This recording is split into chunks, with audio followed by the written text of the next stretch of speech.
వాక్యం చెప్తున్నప్పుడు శ్రద్ధగా ఆలకించండి. రెఫరెన్స్ నోట్ చేసుకోండి. తర్వాత మీరు ఖాళీగా ఉన్నటువంటి సమయంలో మరలా ఒకసారి ఆ రెఫరెన్స్ని ధ్యానం చేయడానికి ప్రయత్నం చేస్తుంది. రైట్, వాక్యంలోకి వెళ్దాం. ఒకసారి మిమ్మల్ని అందరిని చూస్తుంటే పరలోకంలో ఉన్నటువంటి పరిస్థితి ఒకసారి కంటి ముందు కదలాడుతున్నట్టుగా నాకు అనిపిస్తా ఉంది. భూమి మీద ఉన్నటువంటి సంఘాన్ని దృష్టిలో పెట్టుకున్నప్పుడు ఆ సంఘంలోనే దేవుని కుటుంబము, దేవుని ఇల్లు, పరలోకపు ఆనందము సంఘంలో ఉండాలి అని దేవుడు కోరుకున్నటువంటి విధానం మనందరికీ తెలిసినటువంటిదే. రకరకాల ప్రాంతాల నుండి వచ్చి, రకరకాలైనటువంటి పరిస్థితుల మధ్య నుండి వచ్చి ఒక చోట చేరి మనందరం ఇక్కడ దేవుని యొక్క వాక్యాన్ని నేర్చుకుంటుంటే ఎంతో ఆనందకరమైనటువంటి విషయం. ముఖ్యంగా నా ముందు కూర్చున్నటువంటి వారిలో విశ్వాసంలో గొప్పవారు, నైపుణ్యమైనటువంటి శిల్పకారులు, నైపుణ్యమైనటువంటి పనివాళ్ళు, జత పనివాళ్ళు, వాక్యం పట్ల, సత్యం పట్ల ఆసక్తి కలిగినటువంటి వారు అనేకులు నా ముందు ఉన్నారు. ఇక్కడ ఉన్నటువంటి వారందరి ముందు వాక్యం చెప్పడం నిజంగా ఒక సాహసోపేతమైనటువంటి కార్యక్రమం. అయినా కూడా కొంచెంసేపు నాకు ఇవ్వబడినటువంటి సమయాన్ని సద్వినియోగం చేసుకోవడానికి ప్రయత్నం చేస్తాను. రండి చదువుకుందాం. కొరింథీయులకు రాసినటువంటి మొదటి పత్రిక 3వ అధ్యాయం. అపోస్తలుడైన పౌలు గారు కొరింథీలో ఉన్నటువంటి సంఘానికి ఉత్తరాన్ని రాస్తున్నారు. 1వ అధ్యాయం 1వ వచనంలో అపోస్తలుడైనటువంటి పౌలు గారు కొరింథీలో ఉన్న సంఘానికి ఈ ఉత్తరాన్ని రాస్తున్నాననే విషయాన్ని తెలియజేశాడు. కొరింథీలో ఉన్న పరిశుద్ధులకు ఈ విషయాన్ని నేను తెలియజేస్తున్నాను అని చెప్పినట్లుగా 1-2 వచనాల్లో మనం చూస్తాం. 3వ అధ్యాయంలో మొదటి నుంచి కొన్ని విషయాలు మనం చదువుకోవడానికి ప్రయత్నం చేద్దాం. అందరూ జాగ్రత్తగా వినాలని కోరుతున్నాను. కొరింథీయులకు రాసినటువంటి మొదటి పత్రిక 3వ అధ్యాయం మొదటి నుంచి. సహోదరులారా, ఆత్మ సంబంధులైన మనుషులతో మాట్లాడినట్లు నేను మీతో మాట్లాడలేకపోతుని, శరీర సంబంధులైన మనుషులే అనియు నేను మీరు క్రీస్తునందు పసిబిడ్డలే అని మీతో మాట్లాడుతున్నానని వగైరే విషయాలని చెప్పుకుంటూ 3వ అధ్యాయంలో 10వ వచనం వచ్చేసరికి ఆయన ఏమని మాట్లాడుతున్నారో ఒకసారి ఆలోచన చేయండి. దేవుడు నాకు అనుగ్రహించిన కృప చొప్పున నేను నేర్పరి అయిన శిల్పకారుని వలె పునాది వేసి తిని అనేటువంటి విషయాన్ని మాట్లాడుతున్నాడు. మళ్ళీ చదువుతున్నాను వినండి. 10వ వచనం.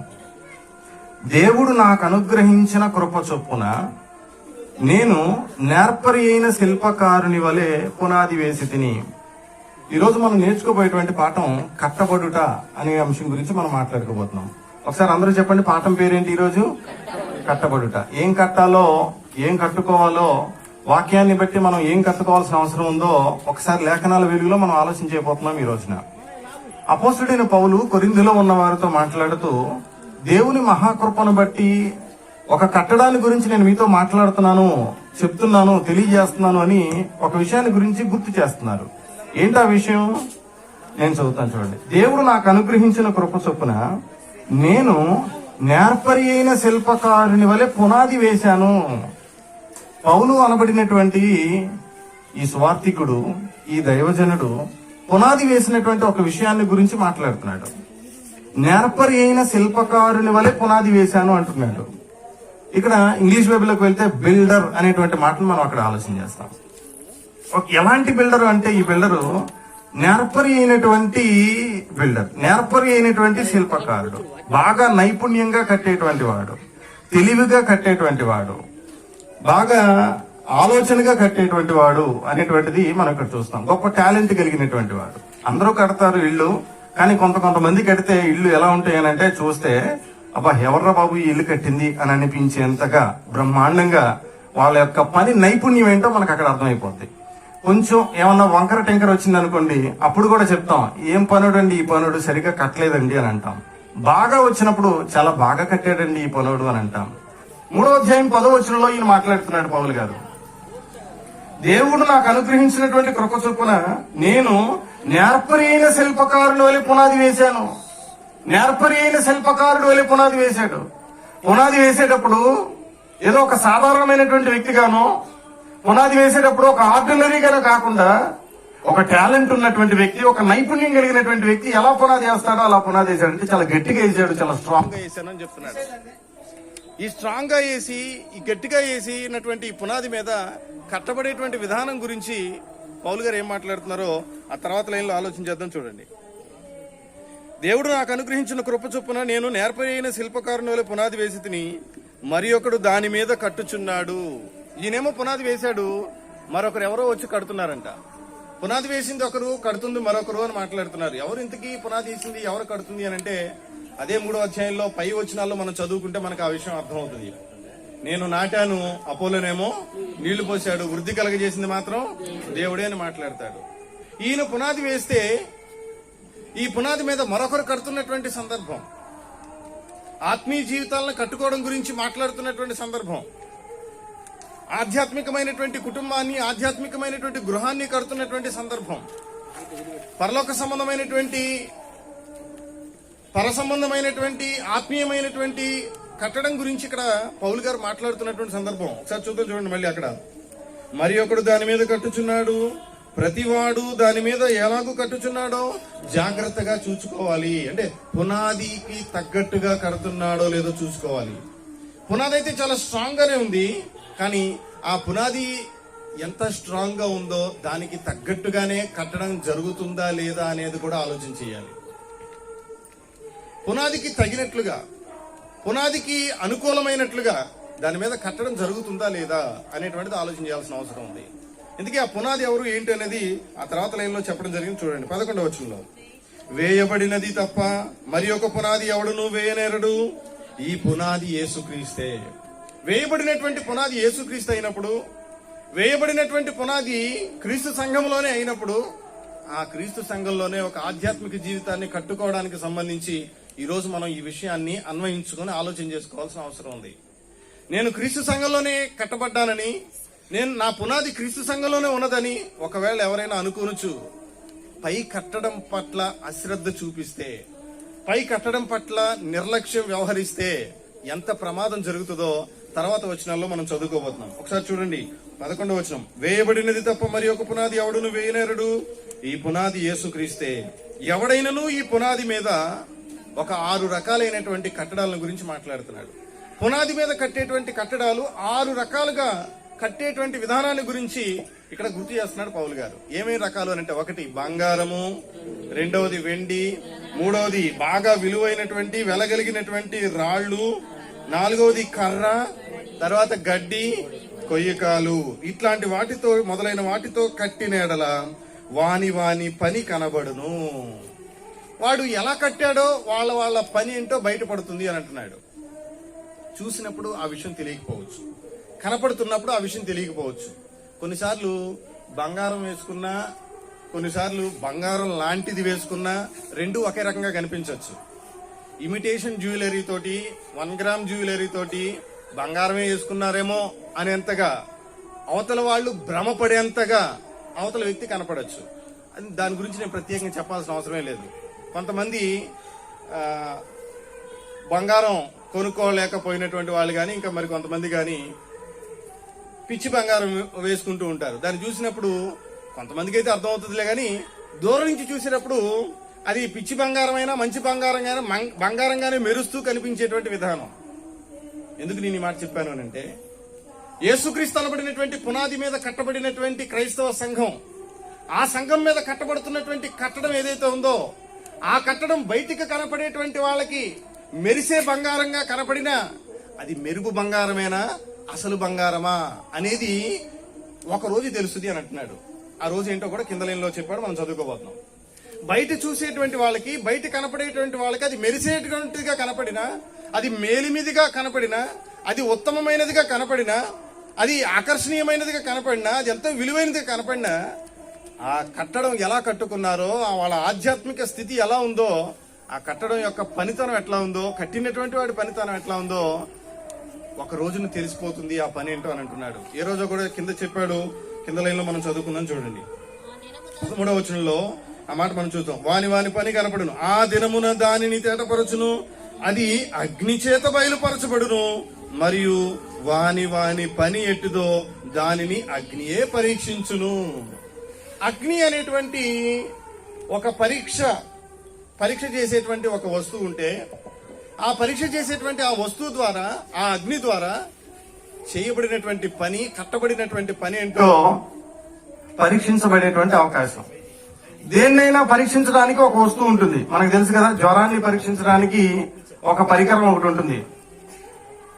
ఏమంటారు దాన్ని? థర్మామీటర్ అని అంటారు. బీపీని చెక్ చేయడానికి ఒక పరికరం ఉంటుంది, బీపీ అపాటస్. ఏదైనా ఒక విషయాన్ని, ఏదైనా ఒక కట్టబడినటువంటి దాన్ని గాని, ఏదైనా ఒక ఉన్నటువంటి దాన్ని గాని, ఒక విషయాన్ని పరీక్షించడానికి దానికంటే ఒక వస్తువు ఉంటుంది. ఆధ్యాత్మిక కట్టడాన్ని పరిశీలన చేయడానికి కూడా దేవుడు ఒక ఎగ్జామినర్ ని అపాయింట్ చేశారు. ఎవరు ఆ ఎగ్జామినర్ అంటే అగ్ని.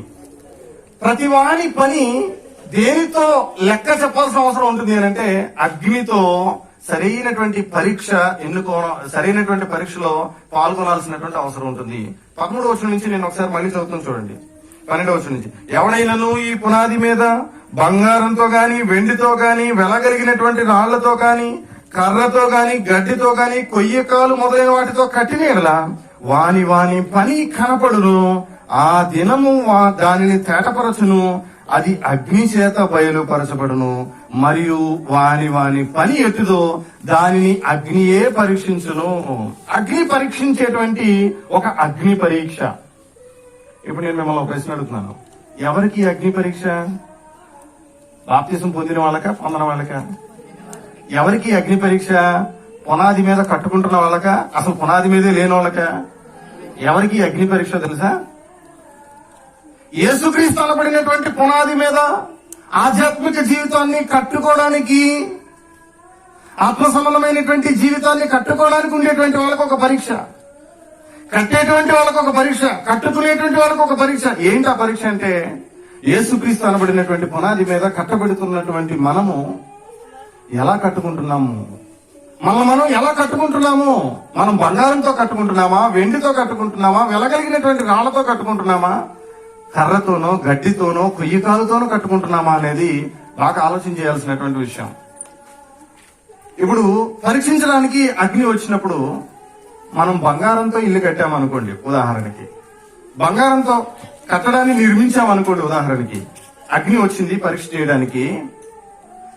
ఆ అగ్ని, ఈ బంగారం రెండు సమీపంగా ఉన్నప్పుడు బంగారానికి ఏమాత్రం నష్టం జరగదు. ఇంకా చెప్పాలంటే అగ్ని పరీక్ష చేస్తే బంగారం ఇంకా ఏమవుతుందంటే ఇంకా శుద్ధ సువర్ణంగా మారిపోతుంది. ఇంకా దాంట్లో ఏమన్నా మస్ట్ ఉంటే అది కూడా పోయి ఇంకా క్లీన్ గా తయారవుద్ది. అంతేగాని అగ్నిలో వేయంగానే బంగారం మాయమైపోదు.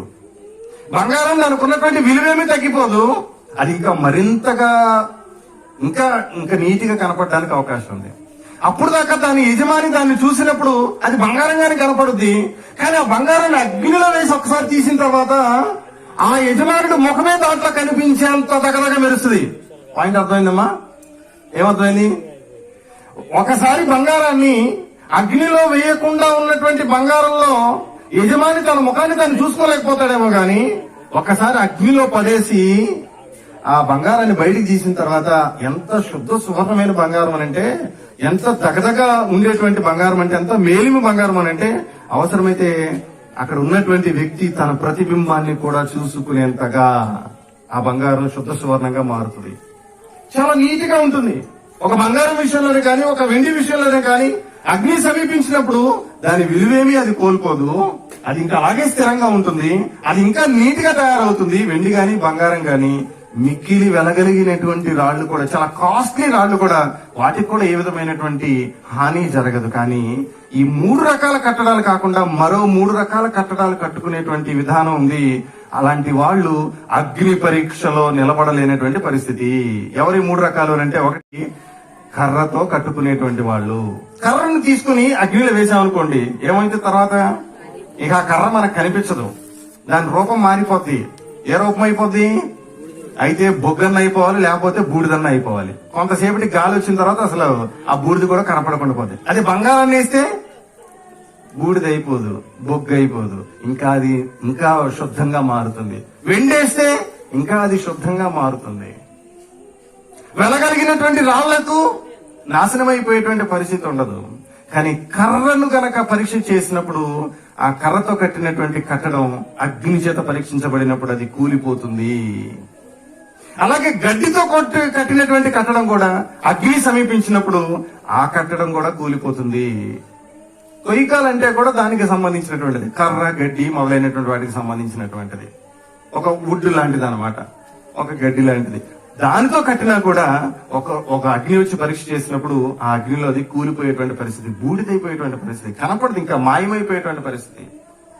నేను అడుగుతున్నాను ఒక ప్రశ్న, పునాది గట్టిగానే ఉన్నా, నేర్పరి అయినటువంటి శిల్పకారుడే పునాది వేసిన, అపోస్తలుల బోధ మీదే పునాది కట్టబడిన, యేసుక్రీస్తే ఆ పునాది అయ్యున్నప్పటికీ కూడా కట్టబడుతున్నటువంటి కట్టడం గనక ఒకవేళ సరిగా నిర్మించకపోతే, అది కట్టేవాడైనా అది కట్టబడేటువంటి వాడైనా జాగ్రత్తగా గనక లేకపోతే, అది బంగారంతోనో వెండితోనో వెలగలిగినటువంటి రాళ్లతోనో కాకుండా కర్రతోనో గడ్డితోనో కొయ్యకాలతోనో గనక ఆ నిర్మాణం గనక కొనసాగుతున్నట్లయితే, ఆ నిర్మాణం అగ్ని చేత పరీక్షించబడినప్పుడు కూలిపోయేటువంటి అవకాశం ఉంటుంది. అలా కూలిపోతే ఏం జరుగుతుంది అంటే, ప్రతి వాడు చేసినటువంటి పనికి ఆ రోజున ప్రతిఫలం కనపడుతుంది అనేటువంటి మాట అక్కడ మనం చదువుకుంటాం. 13వ వచనంలో చివరి లైన్ లో, మరియు వాని పని ఎట్టిదో దానిని అగ్నియే పరీక్షించును.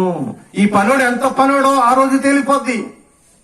మన ముందు కూర్చొని మన ముందు భక్తి పరులుగా జీవించిన విధానం, మన ముందు గొప్పవాళ్ళుగా జీవించిన విధానం, మన ముందుండి ఆత్మీయులుగా జీవించిన విధానం, ఆ రోజు అగ్ని వచ్చినప్పుడు మనం కట్టుకున్న కట్టడం ఏంటో బయటికి వెళ్ళిపోతుంది. మనలో ఉన్న నైపుణ్యం ఏంటో, మనలో ఉన్న నాణ్యత ఏంటో ఆ రోజు తెలిసిపోద్ది. కట్టబడినటువంటి కట్టడం, భక్తి జీవితం ఎంతవరకు నమ్మకంగా ఉందో, ఎంతవరకు నైపుణ్యంగా ఉందో, ఎంతవరకు నీతిగా కట్టుకున్నావో, కనపడడానికి అది బంగారంలా మెరిసేదిగా ఉన్నా, కనపడడానికి విలువైందిగా కనపడుతున్నా, నీ భక్తికున్న నైపుణ్యం ఏంటో అగ్ని వచ్చి పరీక్ష చేసినప్పుడు తెలిసిపోతుంది. ప్రతివాడు వాడు చేసినటువంటి పనిలో ఎంత నైపుణ్యం కలిగి ఉన్నాడో ఆ రోజున లెక్క తేలిపోతుంది. కూలిపోయేటువంటి కుటుంబం గానా, కూలిపోయేటువంటి కట్టడం గానా, నిలబడేటువంటి కట్టడం గానా, కట్టబడేటువంటి విధానం అనేది తెలిసిపోతుంది అనేది పౌలు గారు మాట్లాడుతున్నాడు. ఒకసారి చూద్దాం 14వ వచనంలో, పునాది మీద ఒకడు కట్టిన పని నిలిచిన ఎడల వాడికి జీతం పుచ్చుకుంటాడు, ఒకని పని కాల్చివేయబడిన ఎడల వానికి నష్టం కలుగుతుంది. ఒకవేళ నిలిచింది అనుకోండి, అగ్ని వచ్చి ఆ ఇంటిని తాకినప్పుడు ఆ ఇల్లు నిలబడి ఉంటే కట్టిన వాడికి జీతం, నిలిచి ఉన్నటువంటి వాడికి భాగ్యవంతుడు. కానీ అగ్ని వచ్చి ఆ ఇంటిని కొట్టినప్పుడు అది గడ్డితో కానీ, అది కర్రతో కానీ, అది కొయ్యకాలతో కానీ కట్టబడింది అయితే అది కాలిపోతుంది, బూడిదైపోతుంది. అప్పుడు కట్టినటువంటి వాడి ప్రయాస వ్యర్థమే, కట్టబడేటువంటి విధానం, ఆ ప్రయాసంతా కూడా వ్యర్థమైపోతుంది. కింద వచనాల్లో మనం ఆలోచన చేస్తే, మీరు దేవుని ఆలయమై ఉన్నారనియు దేవుని ఆత్మ మీలో నివసించుచున్నాడనియు మీరు ఎరుగరా అని అంటూ మాట్లాడుతున్నాడు. ఒకసారి నేను డైరెక్ట్ గా 21వ వచనంలోకి వెళ్ళిపోతున్నాను. చూడండి 21వ వచనం, కాబట్టి ఎవడును మనుషుల యందు అతిశయింపకూడదు, సమస్తమును మీవి అని అంటున్నాడు. ఒకసారి అందరూ చెప్పండి, సమస్తమును ఎవరి అంట చెప్పండి ఒకసారి ఆ మాట. సమస్తమును అని కూడా చెప్పండి. సమస్తమును ఎవరివి? నాయనా? ఎవరి మాట్లాడేది? ఎవరు ఇక్కడ? అపోస్తలుడైన పౌలు గారు. ఎవరితో మాట్లాడుతున్నారు?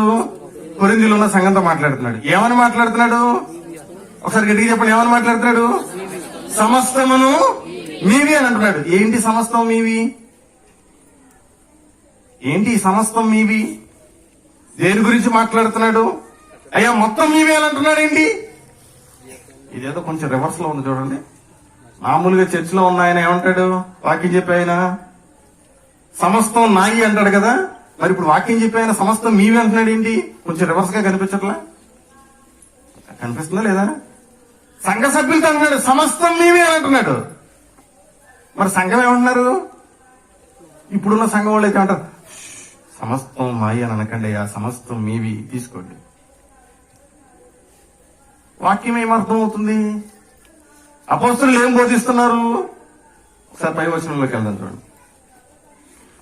20వ వచనం చూస్తే జ్ఞానులను వారి కుయుక్తులు ఆయన పట్టుకొనును మరియు జ్ఞానుల యోచనలు వ్యర్థములని ప్రభువునకు తెలియనని వ్రాయబడి ఉన్నది. కాబట్టి ఎందుకు కాబట్టి అని అంటే జ్ఞానుల యొక్క జ్ఞానం ఏమో, మాకు తెలివి ఉన్నది అనుకునేటువంటి వాళ్ళ తెలివేమో, ఆ తెలివి ఏమైపోతుందో అనేటువంటి దాని గురించిన విషయం మాట్లాడి ఇందుకు కాబట్టి చెప్తున్నాడు, ఎవడును మనుషులేందు అతిశయపడకూడదు, సమస్తమును మీవి. సమస్తము సంఘానికి చెందినటువంటివి, సమస్తము సంఘానికి చెందినటువంటివి, సమస్తము సంఘంలో ఉన్న సభ్యులకు సంబంధించినటువంటిది, సమస్తము క్రైస్తవులకు సంబంధించినటువంటిది అని మాట్లాడుతూ ఇంతకీ ఆ సమస్తం ఏంటో కింద ఒక మాటలో చెప్తున్నాడు. చూడండి 22వ వచనంలో చదువుకుందాం. పౌలైనను అపోలో అయినను అంటే స్వార్థికులైనను దైవజనులైనను, కేఫా అయినను, లోకమైనను, జీవమైనను, మరణమైనను, అసలు ఇప్పుడు ప్రస్తుతం ఉన్నమైనను, రేపటి రోజున రాబోవైనను సమస్తమును మీవే. ఇప్పుడు ఉన్నయి మీయే, రేపు రాబోయే మీయే. ఆల్రెడీ ఉన్నయి మీయే, ఇప్పుడున్నయి మీయే. మరణము, జీవము, అపోలో అయినా, పౌలైనా, కేఫా అయినా సమస్తమును మీవే. మేమందరం మీ వాళ్ళం. సమస్తము సంఘానికి ఇచ్చినటువంటి గౌరవం ఎంత గౌరవం చూడండి. దేవుడు సంఘానికి ఎంత ప్రాధాన్యతనిచ్చాడో చూడండి. దేవదూతలకు లేనటువంటి మహా అద్భుతమైనటువంటి అవకాశం నేడు సంఘానికి ఇచ్చాడు దేవుడు. ఒక పాట పాడుకుంటుంటాం కదా, దేవదూతలకును లేని దివ్యమైన సేవ. ఏ సేవ? దివ్యమైన సేవ. యేసుప్రభు సేవ చేయడానికి, భూమి మీద స్వార్థను ప్రకటించడానికి, జ్ఞానులకైనా రాజులకైనా ఎలాంటి వాళ్ళకైనా సరే స్వార్థను ప్రకటించడానికి నేడు అపోస్తలుల బోధ ప్రకారం దేవుడు నియమించింది ఎవరినేనంటే సంఘాన్ని. సంఘము ద్వారానే దేవుని యొక్క నానా విధమైన జ్ఞానము తెలియపడాలి. ప్రజలందరికీ కూడా అందరికీ తెలియపడాలి. సంఘము ద్వారానే దేవుని యొక్క నానా విధమైన జ్ఞానం తెలియపడాలి. సంఘానికి ఇచ్చినటువంటి గొప్పతనం అలాంటిది. సంఘం అంటే 4 గోడలు కాదు కదా. సంఘం అంటే అందులో ఉన్నటువంటి మనం అందరం. సంఘం అనగానే పిలువబడినటువంటి మనం అందరం. సంఘం అనగానే బాప్తిసం పొంది సభ్యులుగా చేర్చబడినటువంటి మనం అందరం. గుర్తుపెట్టుకోండి, మనకి పనులు లేని రోజున సంఘం అంటే గొప్పగా చూసి, మనకి పనులు నిండుగా వచ్చిన రోజున సంఘాన్ని నిర్లక్ష్యం చేయడం అనేది దేవుడు కోరుకునేటువంటిది, దేవుడు ఇష్టపడేటువంటిది కాదు.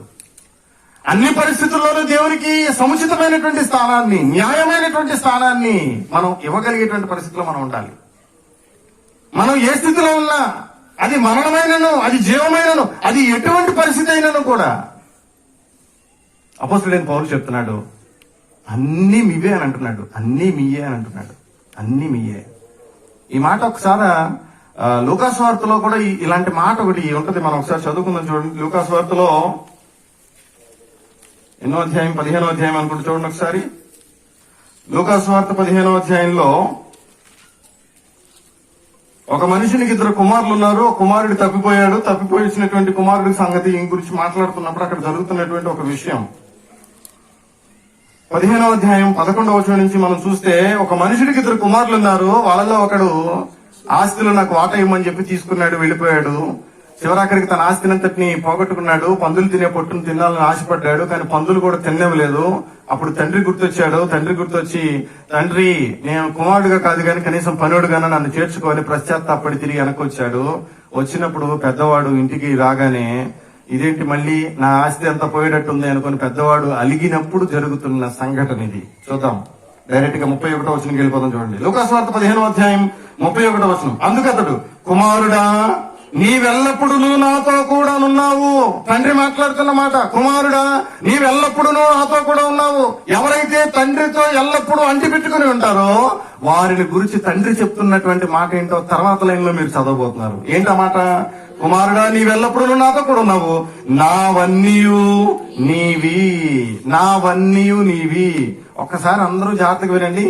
తండ్రి మాట్లాడుతూ నావన్నీ నీవి అని చెప్తున్నాడు. కుమారుడా నాకున్నవన్నీ నీవే. ఏ కుమారుడితో ఆ మాట చెప్తున్నాడో గమనించండి. ఏ కుమారుడితో ఆ మాట చెప్పాడంటే, నీవెల్లప్పుడూ నాతో ఉన్నావు గనుక నావన్నీ నీవే.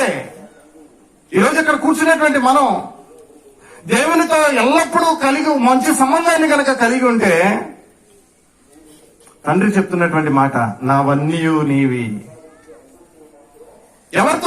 ఎవరైతే దేవునితో మంచి సంబంధాన్ని కలిగి ఉంటారో, ఎడతగని సంబంధాన్ని కలిగి ఉంటారో వారిని గురించి ఓ తండ్రి చెప్తున్నటువంటి మాట, కుమారుడా నీవెల్లప్పుడూ నాతో కూడా ఉన్నావు కాబట్టి నావన్నీయు నీవే.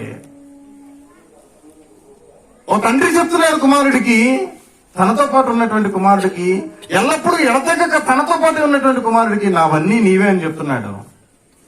అపోస్తుడైన పౌలేమో సమస్తమును మీవే, సంఘం మీవే, క్రైస్తవులారా మీవే ఇవన్నీ అని అంటున్నాడు. యేసుక్రీస్తు వారిని అడుగుదాం ఒకసారి, యేసుక్రీస్తు వారు ఏమంటారు? యోహాను సువార్త 17వ అధ్యాయంలో అనుకుంటా, ఒకసారి చూడండి. యోహాను సువార్త 17వ అధ్యాయంలో యేసుక్రీస్తు వారు ఏం మాట్లాడుతున్నారో ఒకసారి చూద్దాం. 9వ వచనం నుంచి నేను చదువుతున్నాను, జాగ్రత్తగా. యోహాను సువార్త 17వ అధ్యాయం 9వ వచనం. నేను వారి కొరకు ప్రార్థన చేయుచున్నాను, లోకము కొరకు ప్రార్థన చేయట్లేదు. నీవు నాకు అనుగ్రహించి ఉన్నవారు నీ వారై ఉన్నందున, నీవు నాకు అనుగ్రహించినటువంటి వారు నీ వారై ఉన్నందున వారి కొరకే ప్రార్థన చేయుచున్నాను. నావన్నీయు నీవి, నీవియు నావి అని మాట్లాడుతున్నాడు. ఇది ఎవరు మాట్లాడుతున్నమాట? యేసుక్రీస్తు వారు మాట్లాడుతున్నమాట. నావన్నీయు నీవి, నీవియు నావి. ఏమన్నా అర్థం అవుతుందా? కన్ఫ్యూజన్ గా ఉందా? ఫస్ట్ తండ్రి మాట్లాడాడు. ఏమని మాట్లాడాడు? నీవు నాతో ఎల్లప్పుడూ నువ్వు ఉన్నావు గనుక కుమారుడా నావన్నీ నీవే అని మాట్లాడాడు తండ్రి. ఇప్పుడు కుమారుడు మాట్లాడుతున్నాడు. ఏమని మాట్లాడుతున్నాడంటే తండ్రితో మాట్లాడుతున్నాడు. ఏమని మాట్లాడుతున్నాడంటే నావన్నీ నీవే. ఒక రోజున తండ్రి తనతో పాటు ఉన్నటువంటి కుమారుడికి, ఎల్లప్పుడూ తనతో పాటు ఉన్న కుమారుడికి నావన్నీ నీవే అని అనుగ్రహిస్తే, ఈరోజు కుమారుడు మాట్లాడుతున్నాడు. ఏమని మాట్లాడుతున్నాడంటే నావన్నీ నీవే తండ్రి, అలాగే నీవియు నావి అని మాట్లాడుతున్నాడు. ఎక్కడో ఒకసారి కనెక్ట్ చేయడానికి ట్రై చేయండి. తండ్రి ఆనాడు తనతో ఎల్లప్పుడూ ఉన్న కుమారుడితో నావన్నీ నీవి అని చెప్పాడు.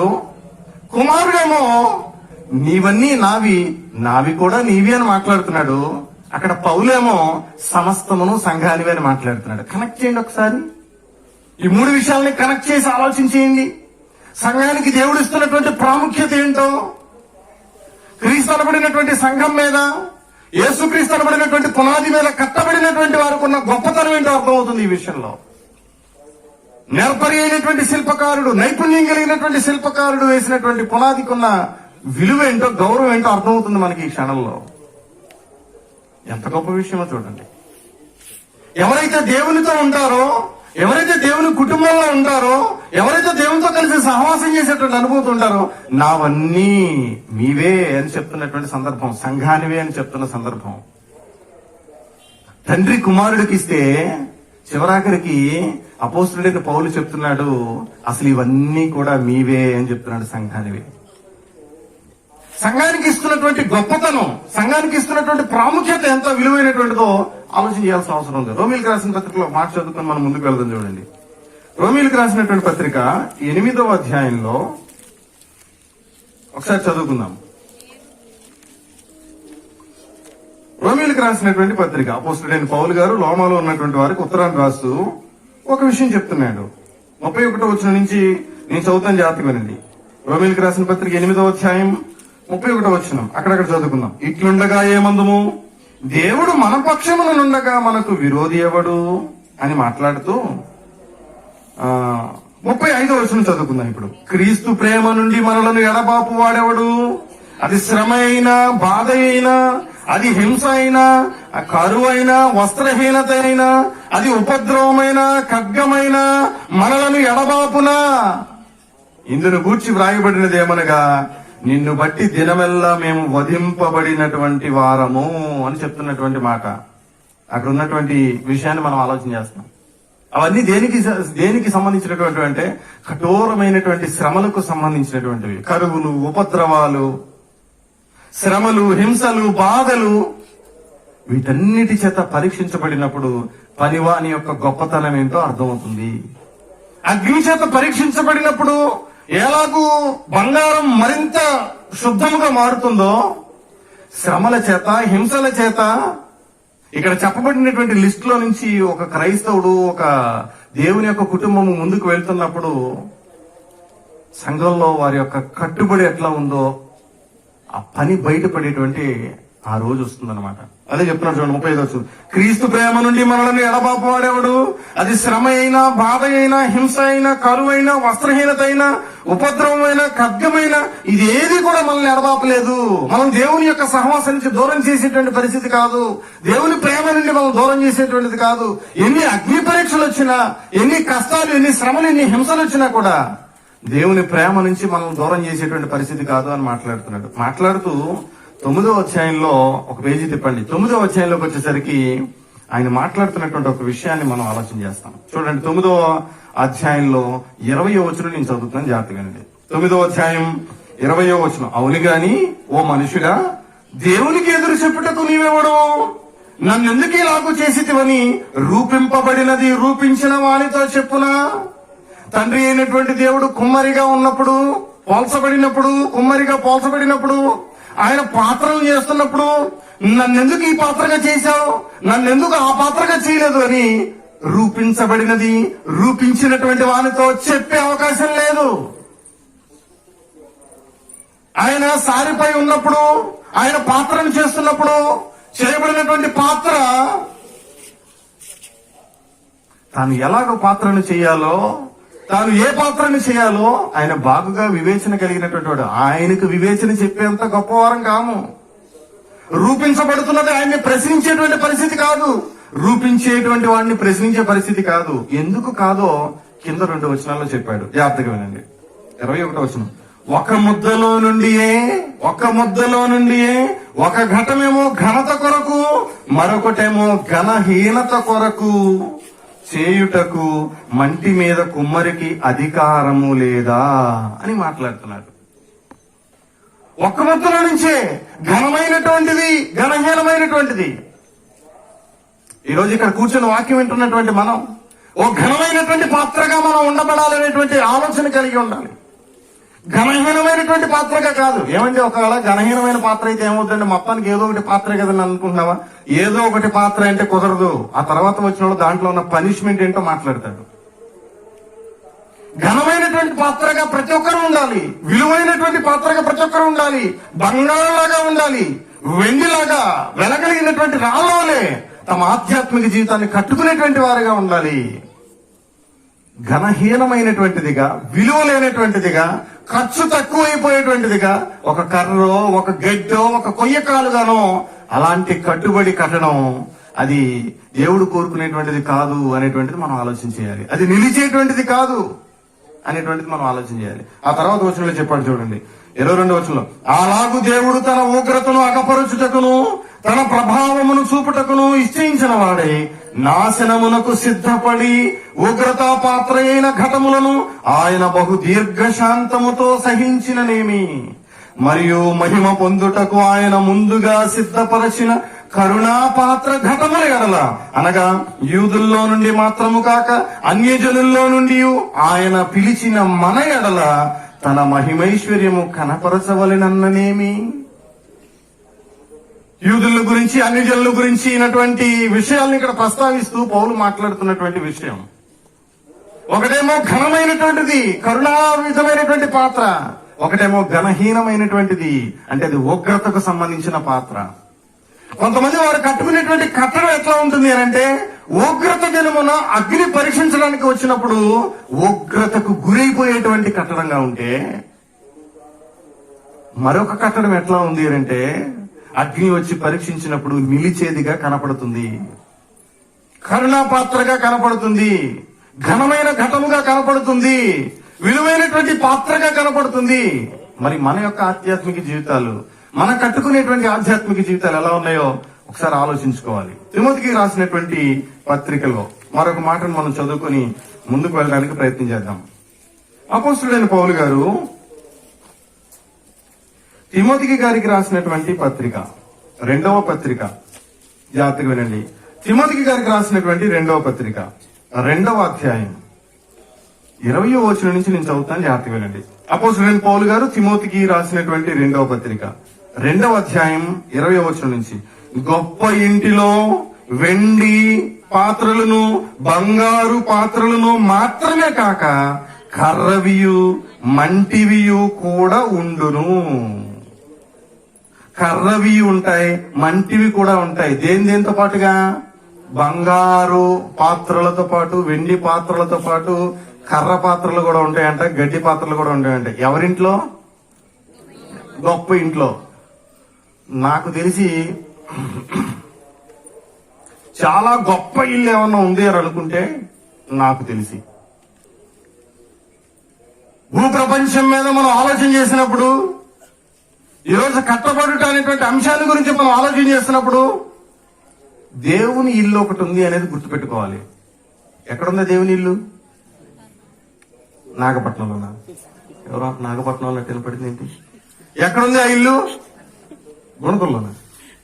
ఏంటి అప్పుడు గుణదలో వినపడింది నాకు ఇటు నుంచి? ఎక్కడుంది ఆ ఇల్లు? చెల్లి బెత్లెహేంలోనా? అవుటుపల్లిలోనా? హోలీ ల్యాండ్ లోనా? దేవుని ఇల్లు ఎక్కడుంది?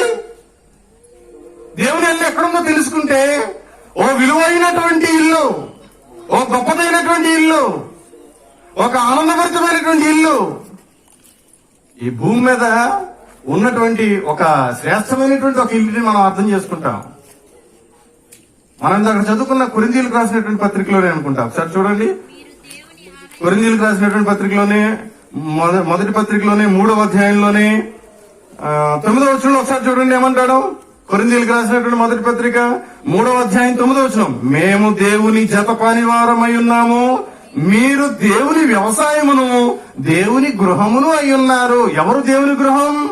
మీరు దేవుని గృహం అని అంటున్నాడు. ఎవరు దేవుని గృహం? మీరు దేవుని గృహం. మీరు అంటే ఎవరు అక్కడ? సంఘం. ఇప్పుడు చెప్పండి, అదే అధ్యాయంలో చివరి వచనంలోకి వచ్చేసరికి ఏమంటున్నాడు చూడండి. అదే చివరి వచనంలో 22, 23 వచనంలో ఏమంటున్నాడంటే, అదే కొరింథీయులకు రాసిన మొదటి పత్రికలోనే 3వ అధ్యాయంలోనే చివరి 2 వచనాలు అంటున్నాడు, మీరే దేవుని గృహం అని చెప్తూ, దేవుని గృహంలో దేవునితో కలిసి ఉన్నటువంటి వారిని, ఎడతెగక దేవునితో సంబంధాన్ని కలిగి ఉన్నటువంటి వారిని గురించి మాట్లాడుతూ ఆయన ఏమని చెప్పాడంటే చూడండి 22, 23 వచనాల్లో, పౌలైనను అపోల్లో అయినను కేఫా అయినను లోకమైనను జీవమైనను మరణమైనను ప్రస్తుతం ఉన్నవైనను రాబోవున్నవైనను సమస్తమును మీరే. మరి మీరేమో యేసుక్రీస్తుకు సంబంధించినటువంటి వాళ్ళు. యేసుక్రీస్తు ఏమో ఎవరు వాడంటే దేవుని వాడు.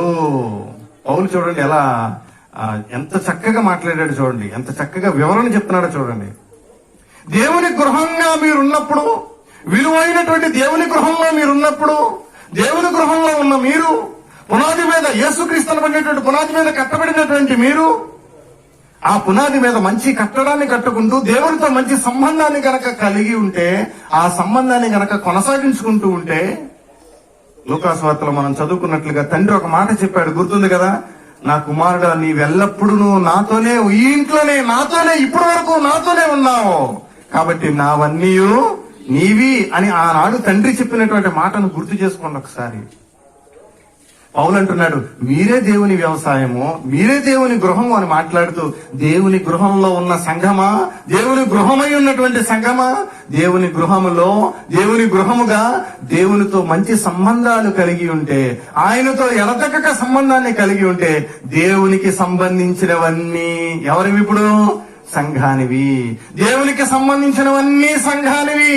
ఈ రోజు నీకు కలిగి ఉన్నవన్నీ దేవుని ద్వారా నీవు పొందుకున్నటువంటిది. ఈ రోజు నీకు ఆరోగ్యం ఉందా? అది దేవుడు నీకు ఇచ్చింది. ఈ రోజు నీకు ఈ రోజు నువ్వు కలిగి ఉన్నది ఏదైనా కూడా, అది ఆస్తి కావచ్చు, ఆరోగ్యం కావచ్చు, ఈ రోజు నీ కుటుంబంలో, నీ జీవితంలో నువ్వు కలిగి ఉన్న ప్రతిదీ కూడా దేవుని నుండి నీకు అనుగ్రహించబడిందే అనే విషయాన్ని గుర్తుపెట్టుకోవాలి. అందుకే పౌలు అంటాడు, సమస్తమును మీవి, మీరేమో క్రీస్తు వారు, క్రీస్తేమో దేవుని వాడు అని మాట్లాడుతున్నాడు. యేసుక్రీస్తు వారు చెప్పిన మాట కూడా చూశాం కదా, ఇదిగో నీ కలిగి ఉన్నవన్నీ నావి, నావి కూడా నీవే అని చెప్తున్నటువంటి సందర్భం. ఇది ఎక్కడుంటే కుదురుతుందంటే దేవుని గృహంలో ఉంటే మాత్రమే కుదురుతుంది. మళ్ళీ చెప్తున్నాను, దేవుని గృహంలో కాకుండా గృహానికి వెలుపల గనక ఉన్నట్లయితే ఇది సాధ్యపడదు. దేవుని యొక్క దీవెనలు మనం పొందుకోవడం అనేటువంటి కార్యక్రమం దేవుని గృహంలో సభ్యులకు మాత్రమే జరుగుతుంది. అందరికి బాగా గుర్తుంది కదా. ఎఫెసీలకు రాసిన పత్రిక 1వ అధ్యాయం మొత్తం మనం చదువుకుంటే అందులో దేవుని దయాపూర్వక సంకల్పం మనకు కనిపిస్తుంది. ఆ దేవుని దయాపూర్వక సంకల్పంలో దేవుడు మనకి ఏమేమి అనుగ్రహిస్తున్నాడు ఏంటి అనేది మొత్తం చూస్తే అవన్నీ కూడా దేవుని గృహంలో చేరినటువంటి వారికి, క్రీస్తు సంఘంలో చేర్చబడినటువంటి వారికి ఉద్దేశించబడినటువంటి ఆశీర్వాదాలు, దీవెనలు అనేటువంటి విషయాన్ని గుర్తుపెట్టుకోవాలి. మీరు ఫ్రీగా ఉన్నప్పుడు ఎఫెసీలకు రాసినటువంటి పత్రిక 1వ అధ్యాయం మొత్తం మనం చదివినప్పుడు అందులో దేవుడిచ్చేటువంటి గొప్ప ఆశీర్వాదాలను గురించి, దేవుని గృహంలో పొందుకొనబడేటువంటి మేలులను గురించి మనం అక్కడ చదువుకోబోతాం. సంఘానికి దేవుడిచ్చినటువంటి దీవెనల గురించి మనం అక్కడ చదువుకుంటాం. తిమోతికి రాసినటువంటి పత్రికలో ఒకసారి మనం అక్కడ చదువుకుని కొనసాగింపులోకి వెళ్దాం. చూడండి, తిమోతికి రాసినటువంటి 2వ పత్రిక 2వ అధ్యాయం 20వ వచనం నుంచి మళ్ళీ చదువుతున్నాం. చూడండి, గొప్ప ఇంటిలో వెండి పాత్రలు ఎట్లా ఉన్నాయో, బంగారు పాత్రలు ఎట్లా ఉన్నాయో అవి మాత్రమే కాకుండా కర్రవి ఉన్నాయి, మంటివి ఉన్నాయి, అన్ని రకాలు కూడా ఉన్నాయి. వాటిలో కొన్ని ఘనతకును కొన్ని ఘనహీనతకును వినియోగింపబడును. గొప్ప ఇంటిలో వెండి పాత్రలు ఉన్నాయి, బంగారు పాత్రలు ఉన్నాయి, కర్ర పాత్రలు ఉన్నాయి, గట్టి పాత్రలు ఉన్నాయి. అవి ఒక్కొక్క ఉపయోగానికి ఒక్కొక్కటి ఎలా ఉపయోగపడుతుందనే దాని గురించి పౌలు మాట్లాడుతున్నాడు తిమోతితో. గుర్తుంచుకోండి, పౌలు దైవజనుడే, తిమోతి కూడా దైవజనుడే. ఓ దైవజనుడు మరో దైవజనుడికి రాస్తున్న ఉత్తరం ఇది. దైవజనుడైన పౌలు మరో దైవజనుడైనటువంటి తిమోతికి ఉత్తరాన్ని రాస్తూ చెప్తున్నాడు ఒక విషయాన్ని. ఒక గొప్ప ఇంటిలో రకరకాల పాత్రలు ఎలాగుంటాయో అని మాట్లాడుతూ, ఎందుకు అసలు ఈ పాత్రల గొడవ ఏంటో కింద వచనాల్లో చెప్పాడు. ఈ పాత్రలు దేనికి ఉపయోగించబడతాయి అనేటువంటి విషయాన్ని గురించి, దేనికి సంబంధించినటువంటి విషయాలు అనే దాని గురించి కిందకు మాట్లాడాడు. ఒకసారి చూద్దాం. చూడండి, మళ్ళీ చదువుతాను అన్నమాట. వాటిలో కొన్ని ఘనతకును కొన్ని ఘనహీనతకును వినియోగింపబడును. ఎవడైనను వీటిలో చేరక, ఇదేంటి ఇప్పుడు దాకా పాత్రలు అని అన్నాడు, ఇప్పుడు దాకా వెండి పాత్ర అన్నాడు, బంగారం పాత్ర అని అన్నాడు, కర్ర పాత్ర అన్నాడు, గడ్డి పాత్ర అన్నాడు. ఇప్పుడు నెక్స్ట్ వచ్చినకి వచ్చేసరికి ఎవడైనను వీటిలో చేరద్దు అని అంటున్నాడు. దేని గురించి మాట్లాడుతున్నాడు ఇప్పుడు ఈయన? నిజంగా పాత్రల గురించి మాట్లాడుతున్నాడా లేకపోతే వ్యక్తుల గురించి మాట్లాడుతున్నాడు? అంటే పాత్రల గురించి కాదు మాట్లాడేది. దేని గురించి మాట్లాడుతున్నాడు? వ్యక్తుల గురించి మాట్లాడుతున్నాడు. ముఖ్యంగా ఓ దైవజనుడితో మాట్లాడుతూ, ఎవడైనా వీటిలో చేరితే, వేటిలో చేరితే బంగారంలో చేరితేనేనా లేకపోతే గడ్డిలో చేరితేనా? దేని గురించి మాట్లాడుతున్నాడు చూడండి ఒకసారి. ఆ కింద వచనం చదువుకుందాం. చూడండి, 21వ వచనం. ఎవడైనను వీటిలో చేరక తన్ను తాను పవిత్రపరచుకొని నేడల వాడు పరిశుద్ధపరచబడి యజమానుడు వాడుకొనుటకు అర్హమై ప్రతి సత్కార్యమునకును సిద్ధపరచబడి ఘనత నిమిత్తమైన పాత్ర అయ్యుండును. ఘనత నిమిత్తమైన పాత్ర అయ్యుండును. ఎవరి గురించి మాట్లాడుతున్నాడు? వీటిలో చేరద్దు అని చెప్తున్నాడు. ఘనహీనమైన పాత్రలో చేరద్దని చెప్తున్నాడు. కర్ర పాత్రలో చేరద్దు, గడ్డి పాత్రలో చేరద్దని చెప్తున్నాడు. అలాంటి కట్టడాలు కట్టుకోవద్దని చెప్తున్నాడు. ఓటు కట్టడాలు కట్టుకోవద్దని చెప్తున్నాడు. తాత్కాలిక కట్టడాలు కట్టుకోవద్దని చెప్తున్నాడు. శాశ్వతమైన స్థిరమైన పునాది, స్థిరమైనటువంటి కట్టడం కట్టుకోమని చెప్తున్నాడు. మనం చేసే కట్టడాలు ఎట్లా ఉన్నాయో చూడండి ఒకసారి. మా నాన్న అప్పుడప్పుడు నేను చేసే పనులు చూసి చిన్నప్పుడు నాతో ఒక మాట అంటూ ఉండేవాడు. పనోడు పందిరెత్తే పిసుకులు పడదోసినాయి అంటారా, అట్లానే చేస్తున్నావు నువ్వు అని అనేవాడు. ఎవరు పందిరెత్తే? పనోడు అంట పందిరేశాడంట. ఎవరు వచ్చి పడదోశారు? పిసుకులు పడదోయడం. దాని అర్థం ఏంటంటే, పందిరి మీద పిసుకులు వస్తాయి కదా, వాళ్తాయి కదా, వాళ్ళంట ఊరినే ఇలా కాలక్షేపానికి జస్ట్ ఇలా గాలికి ఆ పిచ్చుకులు ఊగితేనే పందిరి ఏమైంది. ఓహో, అంటే అంత గొప్ప పనోడు అనమాట నేను. పనోడు పందిరెత్తే పిసుకులు పడదోసేసినాయి అంట దాన్ని. ఈరోజు మనం కట్టుకుంటున్న ఆత్మీయ కట్టడం ఎలా ఉంది? అగ్ని వచ్చి పరీక్షిస్తే పడిపోయేంతగా కూడా అవసరం. చిన్న శ్రమ వస్తేనే కదిలించబడేటువంటి పరిస్థితి ఉందా? చిన్న శోధన వస్తేనే కదిలించబడే పరిస్థితి ఉందా? ఎలా కట్టుకుంటున్నాం మనం మన కట్టడాన్ని? షడ్రక్ మేషక్ అబేద్నెగోలకు అగ్ని పరీక్ష ఎదురైనా, సింహాల బోనులు ఎదురైనా, అగ్నిగుండం ఎదురైనా, చెరసాల ఎదురైనా, వాళ్ళలో ఉన్న యథార్థతను వారు కోల్పోలేదే ఆ రోజున. వాళ్ళు శుద్ధ సువర్ణంగా మారి కనపడుతున్నారే వాళ్ళు ఆ రోజు. బంగారు పాత్రల్లాగా కనిపించటం లేదా మీకు వాళ్ళని చూస్తున్నప్పుడు? మేలిమి విలువ కలిగినటువంటి రాళ్ల వల్ల కనిపించట్లేదా? విలువైన రాళ్లు అంటే ఏంటో ఒకసారి నేను ముగింపులో చెప్తాను. ఆ విలువైన రాళ్ల గురించి కూడా క్రైస్తవుడు ఎలాంటి రాయి అయి ఉన్నాడో ఆలోచించాలి ఒకసారి. ఒక బంగారంతో కూడినటువంటి, ఒక వెండితో కూడినటువంటి, ఒక విలువైనటువంటి జీవితాన్ని, ఆధ్యాత్మిక జీవితాన్ని కట్టుకోవలసినటువంటి క్రైస్తవుడు సంఘం ఈరోజు పరిస్థితి ఎట్లా ఉంది అని అంటే, తాత్కాలికంగా ఒక కట్టడం కట్టుకుంటూ, ముందు ఈరోజు పని అయిపోయిందా లేదా, ముందు ఈరోజు గడిచిపోయిందా లేదా, ముందు ఈ కార్యక్రమం గడిచిపోయిందా లేదా అనుకుంటూ తాత్కాలికంగా కట్టడం కట్టుకునేటువంటి వారుగా ఉంటే, కర్రతోనో గడ్డితోనో కొయ్యకాలతోనో కట్టుకొని నా కుటుంబాన్ని నేను కట్టుకున్నానని అనుకుంటే నీ భ్రమలోనే బ్రతుకుతున్నావు. ఇంకా రేపటి రోజున అగ్ని వచ్చినప్పుడు అసలు నిజాలేంటో నిగ్గు తేల్చేటువంటి పరిస్థితి. గొప్ప ఇంటిలో బంగారు పాత్రలు, వెండి పాత్రలు ఉన్నట్లుగా అవి ఘనత కొరకు యజమానుడు వాడుతున్నాడు. కర్ర పాత్రలు ఉన్నాయి, గడ్డి పాత్రలు ఉన్నాయి, ఘనహీనత కొరకు వాడబడేటువంటి పాత్రలు కూడా ఉన్నాయి. ఇప్పుడు దైవజనుడు అంటున్నాడు, పౌలు అంటున్నాడు, తిమోతి నీ దగ్గరున్న వాళ్ళకి ఈ మాట చెప్పు. ఏం చెప్తావంటే, ఎవ్వడు కూడా వీటిల్లో చేరొద్దని చెప్పు. తన పరిశుద్ధతను కాపాడుకోమని చెప్పు. శ్రమ వచ్చినప్పుడు, అగ్ని వంటి పరీక్షలు వచ్చినప్పుడు వాళ్ళ యథార్థతను కాపాడుకొని, పరిశుద్ధతను కాపాడుకొని యజమాని వాడుకొనుటకు అర్హమయ్యే పాత్రగా ఉన్నామని చెప్పు. నువ్వు వెళ్ళి శ్రమలలో ఉన్నప్పుడు, శ్రమలలో నువ్వు పరీక్షించబడినప్పుడు నీవు గెలిచి దేవుణ్ణి గెలిపిస్తే నిన్ను ఆయన వాడుకుంటాడు ఒక పాత్రగా. శ్రమల్లో నీవే కుంగిపోయినప్పుడు, శ్రమల్లో నీవే పడిపోయినప్పుడు ఇంకా నిన్ను వాడుకోవడానికి ఉపయోగపడరు ఆయనకి. నిన్ను ఆయన వాడుకోవాలి అనంటే పరీక్షించిన తర్వాతే నిన్ను వాడుకోవడానికి అవకాశం. ఒకసారి పరీక్షించబడిన తర్వాత మేలిమి బంగారంగా మారిపోతే అప్పుడు వాడుకోవడానికి ఉపయోగపడేటువంటి విధానం. యేసన్న గారు రాసినటువంటి పాటలు, చాలా చోట్ల మనం వింటూ ఉంటాం. ఆయన మన కోసం పడినటువంటి శ్రమలు ఒక్కసారి గుర్తు చేసుకుంటేనంట అసలు మనం పడే శ్రమలు శ్రమలుగానే అనిపించవు.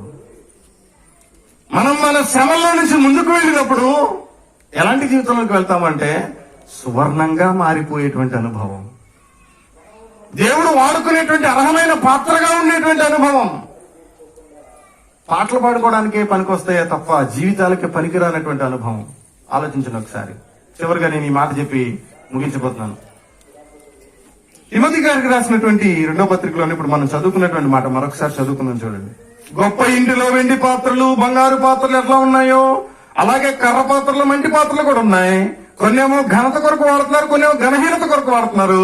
నీవైతే ఘనహీనతమైనటువంటి వాటిలో నువ్వు వాడబడక, నీ దగ్గర ఉన్న వాళ్ళైతే ఘనహీనమైనటువంటి పాత్రలుగా కాకుండా, ఒకవేళ నువ్వు ఘనహీనమైనటువంటి పాత్రగా గనక ఉండుంటే ఉగ్రత దినమున ఉగ్రత పాలైపోయే పరిస్థితి ఉంటుంది. రోమపత్రికలు అదే కదా చెప్పింది, ఉగ్రత దినమున ఉగ్రత పాలు కాకుండా ఉండాలి.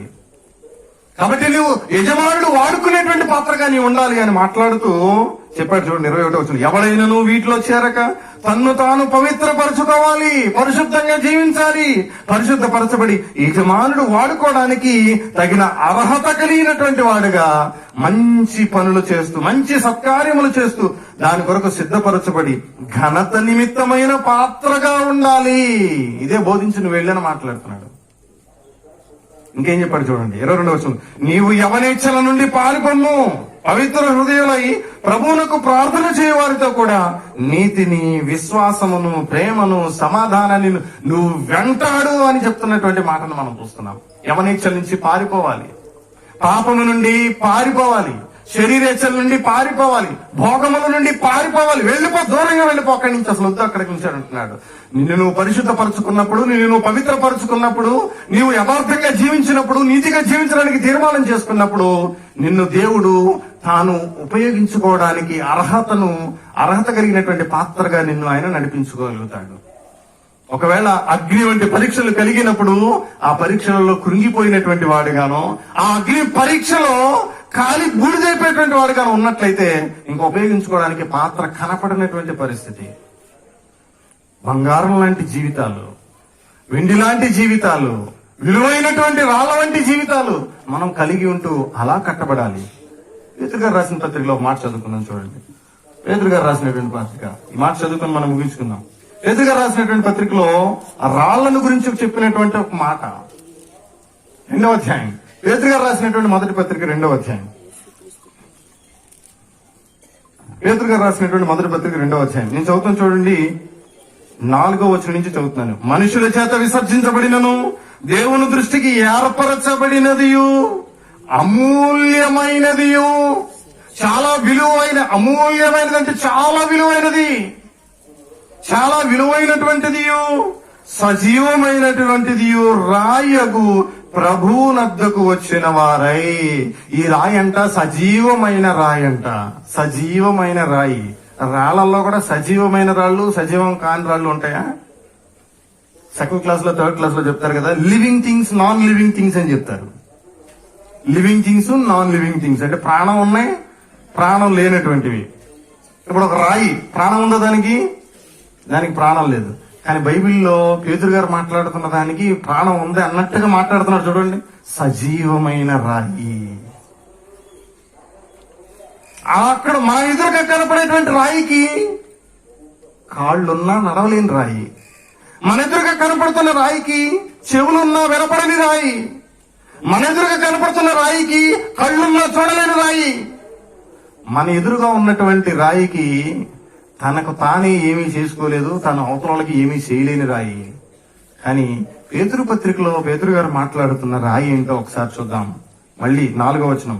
మనుషుల చేత విసర్జించబడిన రాయది, దేవుని దృష్టికి ఏర్పరచబడిన రాయది, అమూల్యమైన రాయి, సజీవమైన రాయి, రాయగు ప్రభువునొద్దకు వచ్చినటువంటి వారై యేసుక్రీస్తు ద్వారా దేవునికి అనుకూలములకు ఆత్మ సంబంధమైన బలులు అర్పించుటకు పరిశుద్ధ యాజకులుగా ఉండునట్లు మీరును సజీవమైన రాళ్ల వలె ఉండి, మీరును సజీవమైన రాళ్ల వలె ఉండి.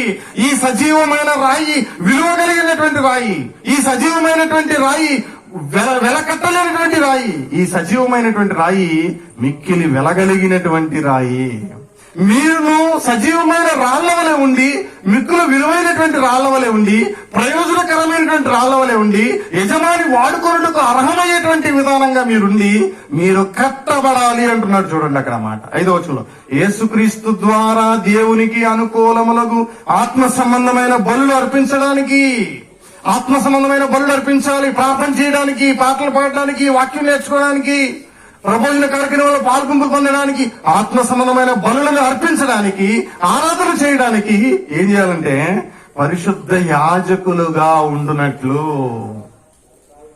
సంఘంలో ఉన్నటువంటి వారందరూ పరిశుద్ధ యాజకులుగా ఉండేటట్లు మీరును సజీవమైన రాళ్ల వలె ఉండి ఆత్మ సంబంధమైన మందిరముగా కట్టబడుచున్నారు. ఆత్మ సంబంధమైన మందిరముగా మీరు కట్టబడుచున్నారు. మీరు కట్టబడుచున్నారు. ఆత్మ సంబంధమైన మందిరంగా సంఘం కట్టబడాలి. ఆత్మ సంబంధమైన మందిరంగా సంఘం కట్టబడాలి. ఎలాగో తెలుసా? సజీవమైనటువంటి రాయి వలె, కదిలే రాయి వలె, విలువైనటువంటి రాయి వలె, యజమానుడు వాడుకునే అర్హమైనటువంటి రాయి వలె, ఉపయోగపడేటువంటి రాయి వలె, ప్రయోజనకరమైనటువంటి రాయి వలె, యజమానుడికి ఇష్టపడేటువంటి విధానంలో ఉన్నప్పుడు ఆ కట్టబడేటువంటి కట్టడంలో నుంచోడానికి అవకాశం ఉంటది. అలా కాకుండా గడ్డితోనో, కొయ్యి కాలుతోనో, కర్రతోనో కట్టుకుంటే అది కొంతలో కూలిపోయేటువంటి పరిస్థితి. నేను కొన్ని ఉదాహరణలు మీకు చెప్పట్లేదు, తర్వాత ఎప్పుడైనా మీకు అవకాశం ఉన్నప్పుడు స్థానిక సంఘ సువార్థికులు మీకు తెలియజేస్తారు. కొంతమంది అపోస్తలుల బోధన విన్న తర్వాత కూడా వాళ్ళు కట్టుకున్న కట్టడాలు ఎట్టున్నా తెలుసా? చిన్న శ్రమ వస్తే కూలిపోయే కట్టడాలు వాళ్ళు కట్టుకున్న కట్టడాలు. చిన్న కష్టం వస్తే ఇంకా మాకు అవసరం లేదు యేసు ప్రభు, ఇంకా మాకు అవసరం లేదు అపోస్తలుల బోధ, ఇంకా మాకు అవసరం లేదు దేవునితో సహవాసం అని వెళ్ళిపోయినటువంటి పరిస్థితులు. ఓ చిన్న అగ్ని పరీక్ష వచ్చినప్పుడు వెళ్ళిపోతున్నటువంటి పరిస్థితులు, దేవుని యొక్క సహవాసాన్ని విడిచిపెట్టి వెళ్ళిపోతున్నటువంటి పరిస్థితులు. అలాంటి పరిస్థితుల గురించి ఒకసారి గుర్తు చేస్తున్నారు అపోస్తలుడైనటువంటి పౌలు గారు. గొప్ప ఇంట్లో బంగారు పాత్రలు ఉంటాయి, వెండి పాత్రలు ఉంటాయి.